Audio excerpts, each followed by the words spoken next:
1 2 3. За. Хоёр дугаартай оролцогч 86 сая 406 мянга 289 төгрөгөөр дуудаж ялагч болох хэрэгтэй боллоо. Нийслэлийн өмчийн харилцааны газраас ээлжид газрын эрхийн дуудлага худалдааг өнөөдөр зохион байгууллаа. Ээлжид дуудлага худалдаанд нийслэлийн 13 байршилдах газрыг дуудлагаар худалдсан ч энэ удаа нэг байршилдал 2хан санал ирсэн юм а.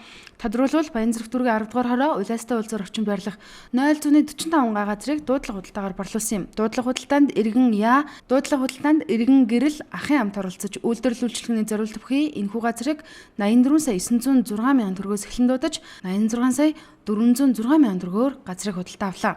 Иргэн гэрэл уг газарт тавилгын үйлдвэрлэл явуулах юм байна. За гэрэл үйлдвэрийн барилгаа 2-3 давхар барихаар тооцжээ. Ер нь бол хэвлэл мэдээлэлээр манайх яг иргэд дурлалаас батлагдсан журмын дагуу мэдээллийг бол зарыг хүргэсэн байгаа. Өнөөдөр яг 13 байршилс Баянзүрх дүүргийн 10 дугаар хорооны нэг байршил дээр 2 санал ирлээ. 14 хоногийн дотор газар эзэмш эрхийн дуулуулгаар ялагч дуулуулгааны үнийг төлсөний үндсээр нийслэлийн застарын захимж гараад шууд газар эзэмших эрхийн болгоно.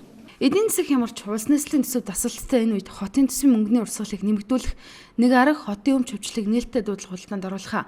Өнгөрсөн онд 93 тэрбум төгрөгийг хот өөрийн өмчийн барилга объектуудыг борлуулж олох төлөвлөгөөтэй байсан. Гэхдээ дээрх тооцоолгоо оны эцэст биелэгдээгүй.